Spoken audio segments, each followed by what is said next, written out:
우리 하나님께 영광을 할렐루야 찬양의 감사와 격려의 박수로 돌리겠습니다. 이 찬송 고백처럼 날 위해 죽으신 예수님과 동행하는 은혜의 삶들 다 되실 줄로 믿습니다. 우리 좌우에 있는 분들, 우리 성도님들 바라면서 인사할 때 사랑합니다, 축복합니다, 잘 됩니다.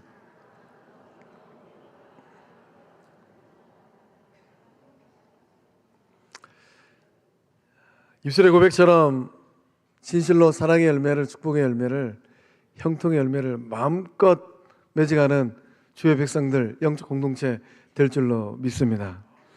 오늘 말씀의 제목이 주가 원하시면 무조건 됩니다.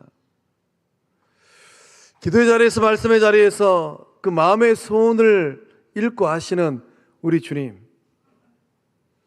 그 주님의 뜻하심과 우리 성도님들의 뜻함이 일치가 되어지는 은혜가 이 시간 이후로 임할 줄로 믿습니다.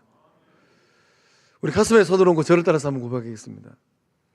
원하시면 저를 깨끗하게 하실 수 있습니다. 저를 할 때 저마다 이름을 넣어가지고 다시 하겠습니다. 원하시면 최종배를 깨끗하게 하실 수 있습니다. 할렐루야. 오늘 그 놀라운 역사함이 일어날 줄로 믿습니다. 주님께서 깨끗하게 하실 때 어떤 역사함들이 일어날까요? 주님께서 산상순을 통하여 말씀하시기를 마음이 청결한 자는 복이 있나니, 어떤 복이 있는가? 마음이 청결한 자는 하나님을 본다라고 주님 말씀하셨어요. 오늘 이 시간 보호자 우편에 계신 우리 주님께서 깨끗하게 해주심으로 말미암아 내 삶의 시작과 끝을 아시는 하나님, 나의 안고 일어섬을 아시는 하나님, 나의 머리털에 개수를 세우고 계신 하나님, 그 하나님을 보는 역사함이 일어날 줄로 믿습니다. 그 하나님을 만날 때 얼마나 행복하겠어요. 하나님의 뜻하심을 알고 하나님의 일하심과 하나님의 계획하심을 압니다. 그 인생의 여정이 얼마나 복되겠습니까? 소망합니다. 예배 자리에 나오신 성광의 모든 모속들, 이제 이후로의 삶의 자리 가운데 그 청결함과 깨끗함의 역사함이 삶과 마음과 믿음의 여정 위에 임할 줄로 믿습니다. 삶도 깨끗해지고, 관계도 깨끗해지고, 가정도 일터도 깨끗해지는 역사함들 일어날 줄로 믿습니다. 지난 주일날 초청 주일을 맞이하여서 86명의 우리 유고신자 장결자, 또 예수를 믿기로 작정하신 우리 지역 이웃들이 다녀가셨습니다. 86명 가운데 42명이 또 작정을 하였어요. 주님께서 역사해 주셔서 우리 영적 공동체가 날이 가면 날이 갈수록 우리 주님께서 가장 기뻐하시는 영혼을 구원해내는 구원선 될 줄로 믿습니다. 예수님께서 마태복음 11장 28절의 말씀을 통하여서 초청하셨습니다. 수고하고 무거운 짐진 자들아. 우리 주님도 알고 계세요. 아무개가 수고하는 인생을 살고 있구나. 아무개가 무거운 짐을 지고 있구나. 주님께서 그들을 향하여서 다 내게로 오라, 다 오라라고 초청하셨습니다. 주님께서 조건 달지 않으셨어요. 너는 좀 부족하니까 내일 오고, 너는 더 부족하니까 한 달 뒤에 오고. 우리 주님이 그렇게 말씀하지 않으셨습니다. 수고하고 무거운 짐진 자들은 다 오라라고 말씀하셨어요. 못하려고 오라고 하셨을까요? 내가 너희를 쉬게 하려 함이라. 주님께서 안식과 쉼을 주기 위하여서 초청하신 줄로 믿습니다. 그 은혜가 오늘 예배 자리에 나오신 우리 영적 공동체 주의 백성들 그 삶에 흐르고 있는 줄로 믿습니다. 예배에 오신 우리 성도님들은 인생을 살면서 어떤 짐을 지고 계실까요?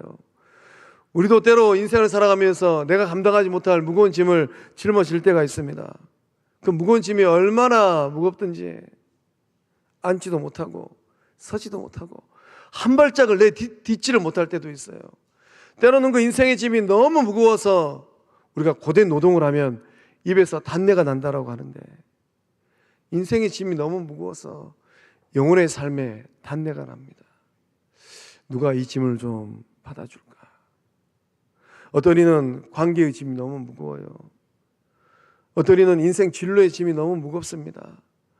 어떤 이는 이 자녀들의 짐이 너무 무거워요. 어떤 이는 일터의 짐이 너무 무겁고, 어떤 이는 건강의 짐이 너무 무거워요. 어떤 이는 사업의 짐이 너무 무겁습니다. 그 어떠한 짐이라 할지라도 수고하고 무거운 짐진 자들아 다 오라 말씀하신 예수님 만나서 그 짐을 내려놓을 때 안식과 평안을 주시는 예수님 만나는 은혜의 삶들 다 되실 줄로 믿습니다. 오늘 말씀 가운데 성경에 나오는 그 많은 사람들 가운데 무거운 인생의 짐을 짊어지고 허덕허덕하면서 인생의 고개를 넘어가는 한 사람이 등장합니다. 나병 환자예요. 본문에 등장하는 나병 환자는 인생의 삼중고를 경험하고 있어요. 육체적으로는 무감각의 고통입니다. 정신적으로는 소외됨의 고통이에요. 영적으로는 부정함의 고통입니다. 2000년 전 이 나병은 불치병이었어요. 나병에 걸리면 온 몸의 신경세포가 죽습니다. 감각을 잃어버립니다. 무감각하게 돼요. 손가락이 떨어져 나가도, 발가락이 떨어져 나가도, 코가 떨어지고 귀가 떨어져도 느낄 수가 없는 겁니다. 온 몸에 진물이 나고 좋지 않은 냄새가 나도 고통을 느끼지를 못해요. 그러니까 우리가 인생길을 걸어가면서 때로는 고통을 느낄 수 있다. 이것이 복이구나. 내 삶에 무거운 짐이 때로는 무겁기도 합니다. 그런데 인생길을 걸어가면서 고통을 느껴요. 이것이 복이구나. 정신적으로는 완전히 경이됩니다. 나병에 걸리는 그 순간부터 사랑하는 가족으로부터, 지인들로부터, 친구들로부터, 또 이웃 공동체로부터 격리돼야 돼요. 사람들이 말하지 않아도 거리감을 두기 시작합니다. 가까이 다가서면 다가설수록 뒷걸음질 쳐요. 전염될까 봐. 이 강한 전염성 때문에 사회로부터 완전히 격리되어서 외로움과 그리움에 사무친 나날을 보내야 됩니다. 사람들 앞에 당당히 나설 수 없는 수치감을 안고 살아야 돼요. 영적으로 어떠합니까? 누군가를 만나게 되면 멀찍이서 소리쳐야 돼요. 나는 부정합니다. 나는 부정한 사람입니다. 저주받은 인생으로 낙인된 삶을 살아야 됩니다. 죽는 그날까지 그 고통을 감내해야만 합니다. 본문 말씀 보니까 이 나병 환자가 예수님을 만나서 고침받았어요. 오늘 예배 자리에 나오신 우리 성도님들, 인생이 어떠한 무거운 짐을 짊어지고 있다 하더라도 사마의 권세를 깨뜨리고 부활하셔서 하나님 보좌 우편에 계시는 우리 주님, 지금도 나의 기도를 듣고 계시고 지금도 나의 속사정을 훤히 꿰뚫어 보시는 예수님 만날 때 고침의 역사, 나음의 역사, 치료의 역사들이 일어나게 될 줄로 믿습니다. 때로는 말도 많고 탈도 많은 인생길을 걷습니다. 마음이 막 문드러져요. 의도치 않은 일들이 막 일어나서 고통의 자리에 놓여 있습니다. 누가 이 마음을 좀 헤아려 줄까? 누가 이 마음에 멍든 이 고통의 마음을 치유해 줄까? 예수님 만날 때 세상에서는 절대로 경험할 수 없는 만져주심의 역사, 고쳐주심의 역사, 치유하여 주심의 역사함들이 일어나게 될 줄로 믿습니다. 오늘 배전에 나오신 우리 성도님들 가운데 본문에 등장하는 나병 환자처럼 회복될 가능성이 전혀 보이지 않는 삶의 자리에 놓여 있는 분들이 계실까요? 일터가 무너지고 때로는 가정이 무너지고 삶의 자리가 계획처럼 잘 되지 않아요. 내 마음의 뜻처럼 계획처럼 실타래 풀리듯 그렇게 풀려가야 되는데 어떤 이유에서인지 실타래 꼬이듯 꼬여버렸습니다.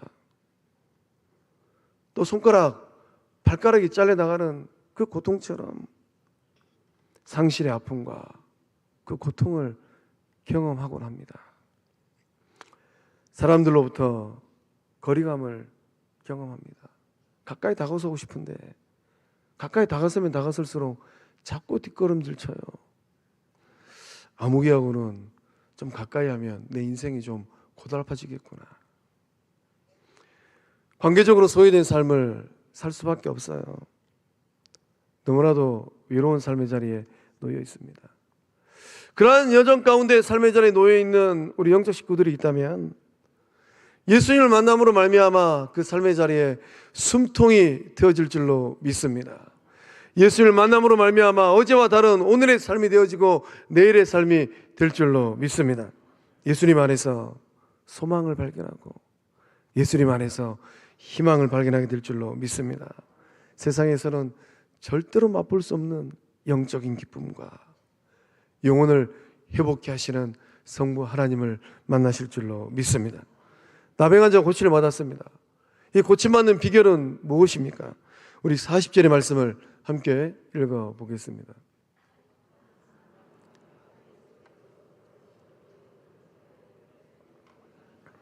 수 있나이다. 아멘. 한 나병 환자가 예수께 와서 꿇어 엎드려 간구하여 이르되 원하시면 저를 깨끗하게 하실 수 있나이다. 이 나병 환자도 그 마음에 원하는 것이 있었습니다. 돈을 많이 벌고 높은 자리에 올라가고 명예를 얻고 유명사를 타는 것이 아니라 단 하나예요. 그저 평범한 사람들처럼, 건강한 사람들처럼 몸이 좀 깨끗해지는 것. 이 나병 환자는 이 마음의 원한을 가지고 예수님 앞으로 나아갑니다. 근데 예수님 앞에 나아가는데 죽을 각오를 하고 나아가는 거예요. 2000년 전 나병 환자가 그저 보통 사람들을 아무런 조바심 없이 만나게 될 경우 주변에 있는 사람들은 돌팔매질을 했다고 합니다. 이 나병 환자는 건강한 예수님 앞에 나올 때 돌마다 죽을 각오를 하고 나오고 있는 겁니다. 돌을 맞는 한이 있더라도 예수님을 만나야 되겠다라는 거예요. 죽는 한이 있더라도 예수님 앞에 나아가야 되겠다라는 겁니다. 결연한 믿음, 결단의 믿음을 가지고 예수님 앞에 나아가고 있는 거예요. 오늘 예배 자리에 나오신 성도님들은 어떤 마음으로 나오고 계실까요? 예수님을 만나는데 그 마음이 이 나병 환자처럼 오직 한 마음으로 오직 주님만을 바라보는 그 마음으로 나오고 계실까요? 마음이 두 마음이에요. 두 마음은 그나마 좀 양호한데 이 마음이 세 마음, 네 마음, 열 마음이 돼가지고 우리 주님 보시기에 얘야 너는 마음을 좀 정리 좀 하고 와라. 그런 마음이 아니라 본문에 나오는 이 나병 환자처럼 오직 결단의 믿음, 예수님을 내가 만나리라 이 의지의 믿음을 가지고 예배 자리로 나오신 줄로 믿습니다. 이 나병 환자는 무릎을 꿇고 엎드렸습니다. 사람들에게 맞아 죽을 수도 있어요. 그 알고 나오는 거예요. 이 나병 환자가 예수님께 무릎을 왜 꿇었습니까? 이 나병이 발병되었던 그 시절이 언제쯤이었을까요? 꽃피운 사춘기 때, 꽃다운 사춘기 때 나병이 발병되었다면 친구들은 산으로 둘러 그렇게 싸돌아다닐 때 이 나병으로 인하여서 친구들하고도 결별해야 되고 또 사랑 많은 부모님하고도 결별을 해야 돼요. 그 청춘의 때를 이 나병 때문에 이러지도 못하고 저러지도 못하고 이 절망을 이 나병만 없었더라면 인생 여정이 참 행복했을 법한데 절망이에요. 누구를 만나는데도 힘들고 뭔가를 하는데도 힘이 듭니다. 절망이에요. 고독입니다. 나병으로 인하여서 기나긴 밤을 홀로 지새야만 해요. 누구처럼 아무개처럼 그렇게 오손도손 살고 싶은데 절망도 고독도 육체적인 이 질병도 어떻게 해볼 수가 없습니다. 누가 이것을 고쳐줄까? 누가 이 절망을 끊어줄까? 누가 이 고독을 끊어줄까? 누가 이 아픔을 끊어줄까? 오직 예수님밖에 없구나. 그 믿음을 가지고 지금 무릎을 꿇고 있는 겁니다. 무릎을 꿇는 것은 항복하는 거예요. 예수님의 능력에 항복하고 예수님의 사랑 앞에 항복하는 겁니다. 주님 아시죠? 저에게는 주님밖에 없습니다. 주님이 저를 도와주지 아니하시면 저는 어디 가서 제 인생을 회복할 수 있겠습니까? 오늘 예배 자리에 나오신 성도님들은 누구에게 무엇에게 무릎을 꿇고 살고 계실까요? 세상을 살아가는 많은 사람들이 무릎을 꿇고 살고 있어요. 어떤 사람은 물질에 무릎을 꿇습니다. 그 물질의 종이 돼가지고 물질이 이끌어가는 대로 막 끌려다녀요. 어떤 사람들은 쾌락에 무릎을 꿇어요. 그래서 이 쾌락의 이 힘 앞에 이러지도 못하고 저러지도 못하고, 어떤 사람은 죄의 유혹 앞에 무릎을 꿇습니다. 이러한 사람들의 삶의 끝이 무엇입니까? 고통과 불행입니다. 행복한 삶은 어디 있을까요? 행복한 삶은 예수님 앞에 무릎을 꿇고 항복하는 데 있는 줄로 믿습니다. 항복과 행복은 몸 하나 차이예요. 내가 지금 어디에 무릎 꿇고 항복했는가? 오직 주님 앞에, 십자가 앞에 무릎을 꿇고 항복하는 주의 백성들, 이제 이후로 걸어가는 삶의 여정이 진실로 행복한 삶 되실 줄로 믿습니다. 예수님 앞에 항복하세요. 나병 환자처럼 무릎을 꿇고 두 손 두 발 다 들어버리는 겁니다. 주님, 저는 항복합니다. 제 아시죠? 제 능력에 한계가 있습니다. 다 내어 맡깁니다. 항복할 때, 무릎 꿇을 때 전능하신 우리 주님께서 불행을 바꾸어서 행복되게 하실 줄로 믿습니다. 절망을 바꾸어서 소망되게 하실 줄로 믿습니다. 고독과 외로움을 바꾸어서 풍성한 영적 교제의 유익을 누리게 하는 삶으로 만들어 주실 줄로 믿습니다. 나병 환자는 믿음의 강구를 드렸습니다. 원하시면 저를 깨끗하게 하실 수 있습니다. 한번 거룩한 상상력을 발휘해서 2000년 전 예수님 앞에 무릎을 꿇은 그 나병 환자를 한번 상상해 보시기 바랍니다. 물질을 벌 수 있는 능력을 달라고 기도하는 것도 아니에요. 출세할 수 있는 길을 열어달라고 간구한 것도 아닙니다. 원하는 게 단 하나예요. 저를 깨끗하게 해주세요. 이 나병 환자의 순전한 믿음, 살아있는 믿음, 분명한 신앙 고백을 우리는 보게 됩니다. 이 나병 환자는 예수님을 세상의 주인으로, 생명의 주인으로 고백하고 있네요. 그래서 이제 이 나병 환자는 예수님을 바라보면서, 아, 예수님만이 나의 나병을 고쳐주시겠구나, 그 원함을 마음을 다해서 고백하고 있는 겁니다. 혹 예배 자리에 나오신 성도님들, 주어진 인생길을 걸어갈 때 그 마음의 간절한 원함, 그 원함이 있다면 이 나 환자의 이 진정성 있는 믿음을 가지고 예수님 앞에 아뢰을 때 예수님도 지금 원하고 계십니다.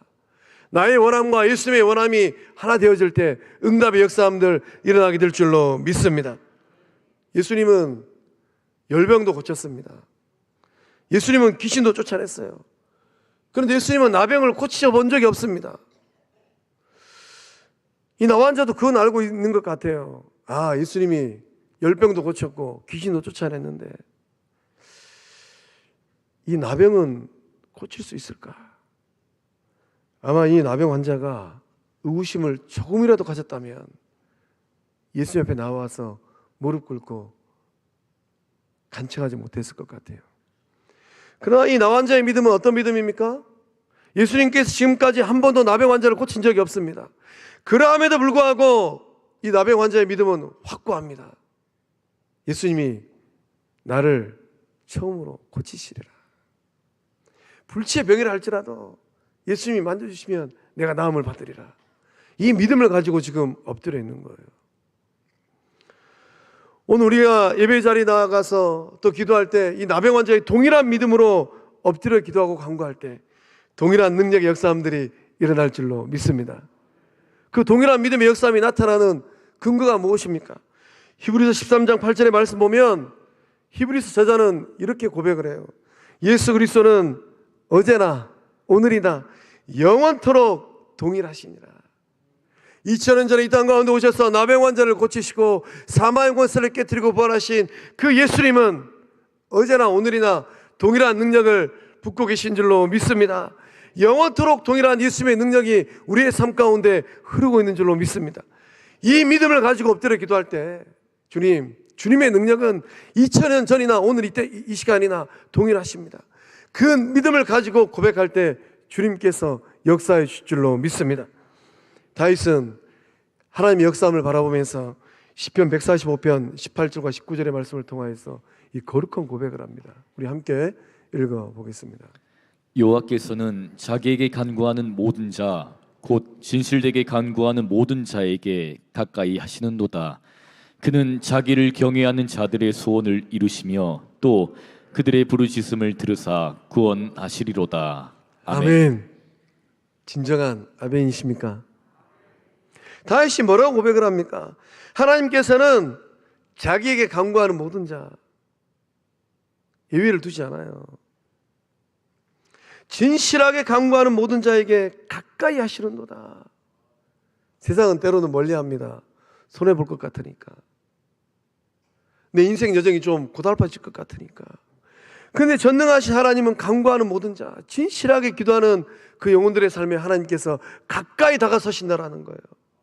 그 하나님을 만나는 은혜가 임할 줄로 믿습니다. 가까이 하셔서 어떤 일을 하시는가? 소원을 이루어 주신다고 합니다. 들으시고 구원하신다라는 거예요. 프랑스가 낳은 위대한 철학자 중에 파스칼이 있습니다. 이 프랑스의 군인들이 전쟁터에 나갈 때 책을 두 권 가져간다고 해요. 한 권은 성경책이고 한 권은 파스칼이 지은 팡세라고 합니다. 파스칼은 참으로 지혜로운 사람이었어요. 철학자이기도 하고 수학자이기도 하고 신학자이기도 합니다. 이 파스칼이 죽고 나서 그 유품을 정리하는데 그 옷에서 이상한 가죽 조각들이 나왔다고 해요. 옷깃마다 이 가죽 조각이 있었다고 합니다. 이 파스칼은 왜 옷깃마다 그 가죽 조각을 넣어두었을까요? 그 가죽 조각에는 이런 문구가 써 있다고 합니다. 철학자 파스칼이 어떤 글을 써놓았을까요? 가죽마다 그런 동일한 문구를 써놨다고 합니다. 뭐라고 써놨는가? 나는 철학자의 하나님을 믿지 않고 자신의 인생도 철학자의 인생이에요. 얼마나 똑똑한 사람들이 많이 있습니까? 철학자의 하나님을 믿지 않겠다라는 거예요. 무엇을 믿는가? 아브라함의 하나님, 이삭의 하나님, 야곱의 하나님, 살아계신 하나님을 믿노라. 이 글귀를 써놓았다고 합니다. 우리 영적 공동체 주의 백성들 인생 페이지 위에 이 파스칼의 믿음의 고백이 곳곳마다 인생 여정마다 적혀있는 줄로 믿습니다. 나는 철학자의 하나님을 믿지 않고 아브라함의 하나님, 이삭의 하나님, 야곱의 하나님, 살아계신 하나님을 믿노라. 얼마나 놀라운 믿음의 고백이에요. 어떤 계기로 해서 이 파스칼은 살아계신 하나님을 만날 수 있었겠습니까? 파스칼의 여동생이 불치병을 앓았다고 합니다. 불치병, 안질에 걸려가지고 고통과 고생의 삶을 살았다고 해요. 파스칼은 처음으로 진심을 다하여서 다윗이 고백하였던 진실하게 간구하는 모든 자에게 가까이 하시는 하나님 앞에 엎드려 기도하였습니다. 그때 환상을 보았다고 해요. 예수님의 십자가가 나타나더니 동생의 눈을 탁 건드렸답니다. 그 환상을 보았다고 해요. 이 기도를 마치고 이 파스칼이 동생을 찾아가서 환상을 보았으니까 어떠한 역사가 일어났는지 동생에게 물었다고 해요. 동생아, 눈이 지금 어떠하냐? 이 오빠의 말을 듣고 동생이 이런 고백을 합니다.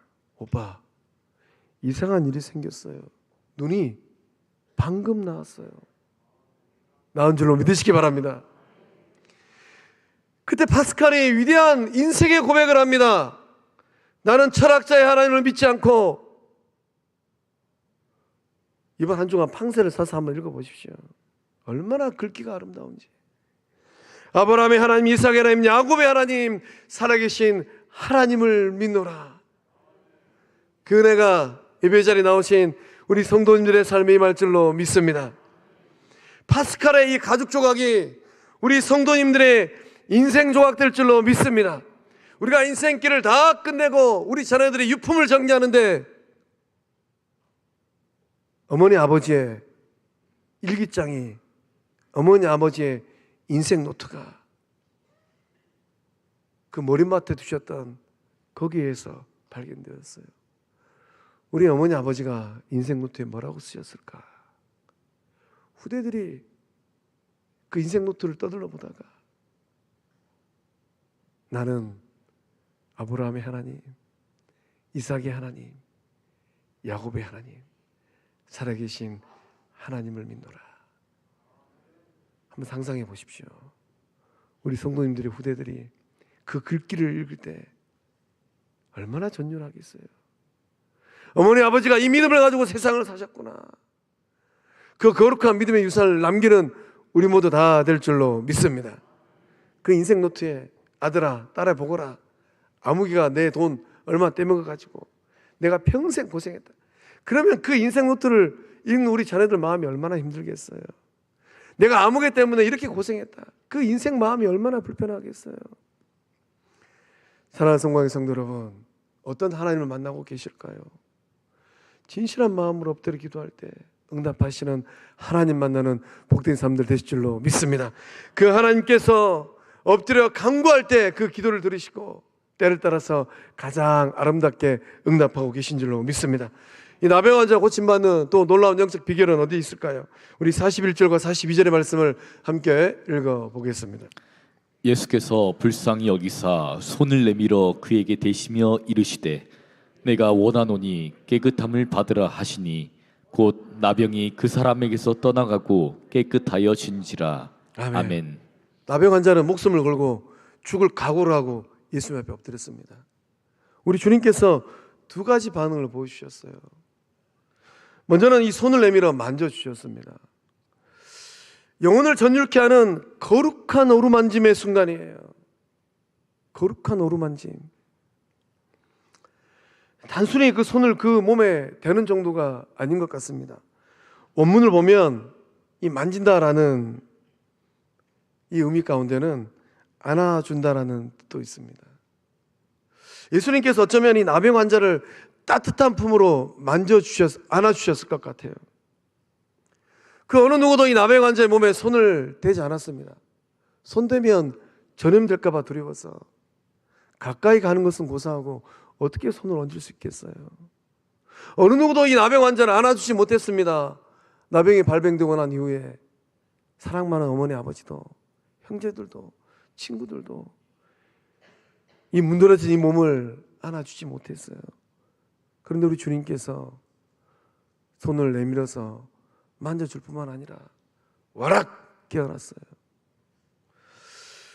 저는 말씀을 묵상하면서 우리 영적 공동체 누가 예수님의 손이고 누구의 품이 예수님의 따뜻한 품이었을까? 우리 옆에 있는 분 보고 이렇게 인사 말하겠습니다. 그 손이 참 따뜻합니다.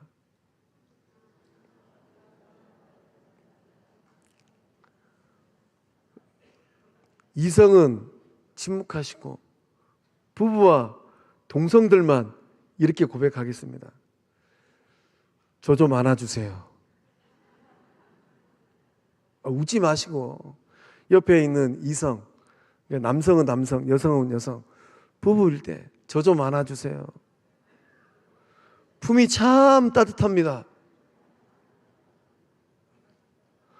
우리 영적 공동체에 누가 예수님의 손이 되어주고 누가 예수님의 품이 될까요?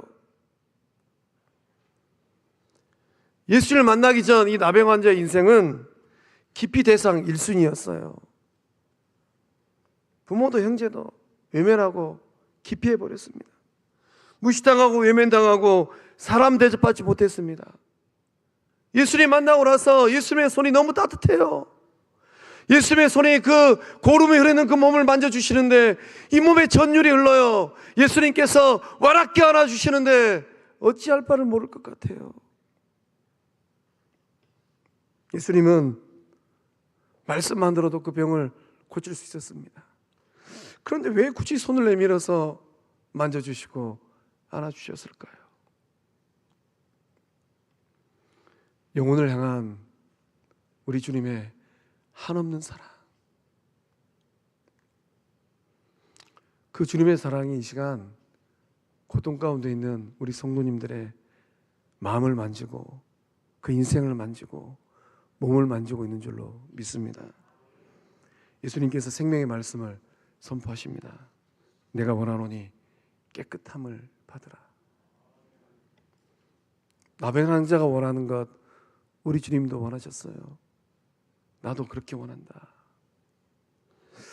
나병 환자가 평생 이런 말을 들어봤을까요? 축복의 말, 위로의 말. 지금까지 어떤 말을 듣고 살았겠습니까? 비난의 말을 듣고, 저주의 말을 듣고, 조롱하는 말을 듣고, 가슴에 대못을 박는 말을 듣고 살았어요. 저기 부정한 사람 온다. 저기 가까이에게 너무 먼 저주받은 사람이 온다. 예수님의 이 말을 들었을 때 나병 환자의 마음이 뻥 뚫렸습니다. 내가 원하노니 깨끗함을 받으라. 오늘 우리는 어떠한 말을 주고받아야 되겠습니까? 바울 사도는 에베소 4장 29절과 에베소 5장 4절의 말씀을 통하여서 우리가 어떠한 말을 주고받아야 될 것인지에 대해서 이렇게 도전을 합니다. 함께 읽어보겠습니다. 무릇 더러운 말은 너희 밖에도 내지 말고 오직 덕을 세우는데 소용되는 대로 선한 말을 하여 듣는 자들에게 은혜를 끼치게 하라. 누추함과 어리석은 말이나 희롱의 말이 마땅치 아니하니 오히려 감사하는 말을 하라. 아멘. 우리 성도님들은 믿음의 길을 걸어갈 때 어떠한 말을 내뱉고 살고 계실까요? 에베소 교회를 향하여서 바울 사도가 고백을 하는데, 에베소 교회 성도들 가운데 말씀을 돌려 생각하면 더러운 말을 입 밖에 내뱉은 사람들이 있었던 모양입니다. 어리석은 말, 희롱하는 말을 하고 있었던 사람들이 있었던 모양이에요. 그래서 바울 사도가 권면하고 도전하기를, 너희 입 밖에 더러운 말은 내지 말아라. 마땅치 아니하는 말, 어리석은 말, 희롱하는 말 내뱉지 말아라. 어떤 말을 주거니 받거니 해야 될까요?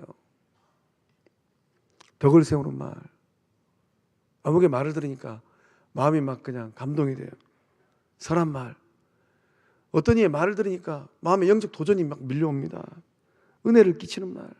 그런 말들을 들으니까 하나님의 은혜가 막 그냥 밀물 밀려오듯이 내 마음 가운데 밀려와요. 감사하는 말. 나는 별로 해준 것도 없는데 너무 고맙다고, 감사하다고. 나의 인격의 자존감이 막 올라집니다. 우리는 그러한 말들을 내뱉고 있는 줄로 믿습니다. 말들로 영혼을 살리고, 말들로 가정을 살리고, 말들로 영적 공동체를 살리고 있는 줄로 믿습니다.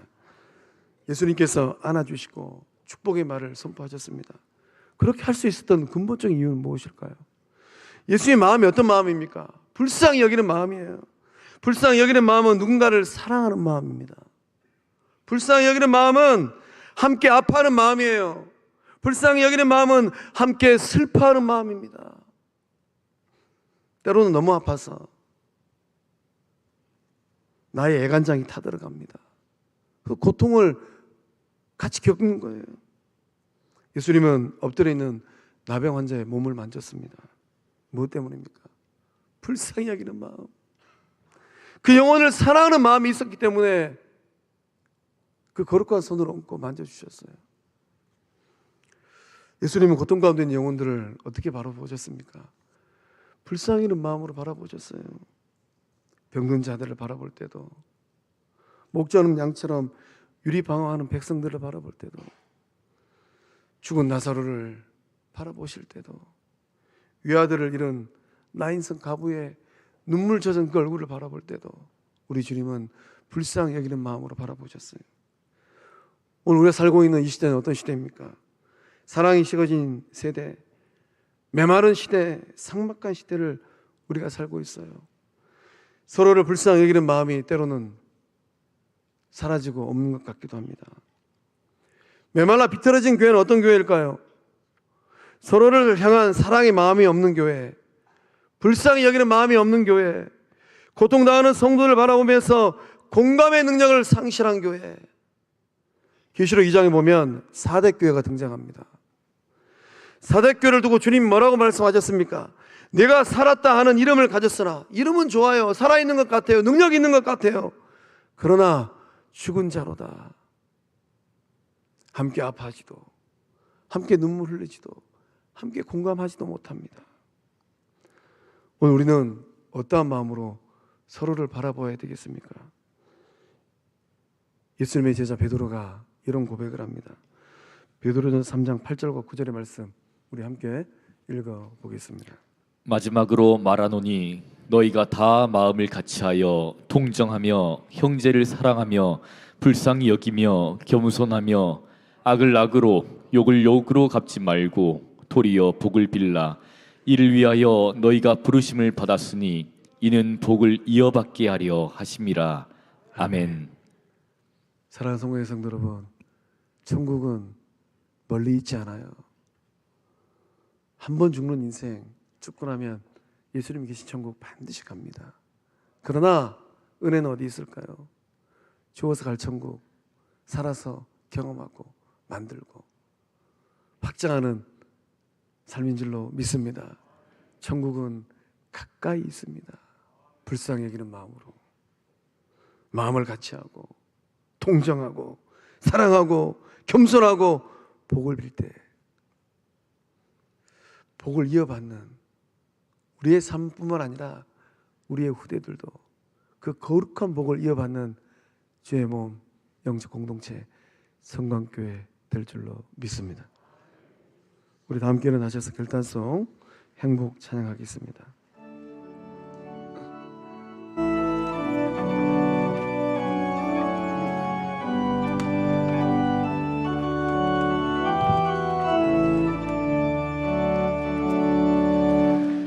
화려하지 않아도 정결하게 사는 삶, 가진 것이 적어도 감사하며 사는 삶, 내게 주신 작은 힘 나눠주며 사는 삶, 이것이 나의 삶의 행복이라오.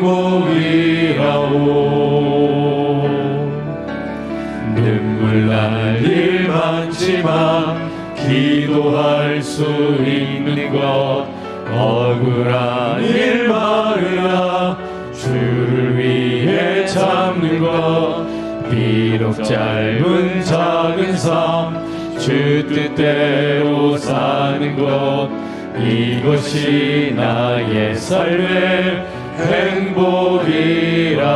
우리 손 들고 이것이 행복, 이것이 행복, 행복이라오. 세상을 알 수 없는 하나님 선물, 이것이 행복, 행복이라오. 하나님의 자녀로 살아가는 것, 이것이 행복이라오. 이것이 행복, 이것이 행복, 행복이라오. 세상은 알 수 없는 하나님 선물, 이것이 행복, 행복이라오. 하나님의 자녀로 살아가는 것, 이것이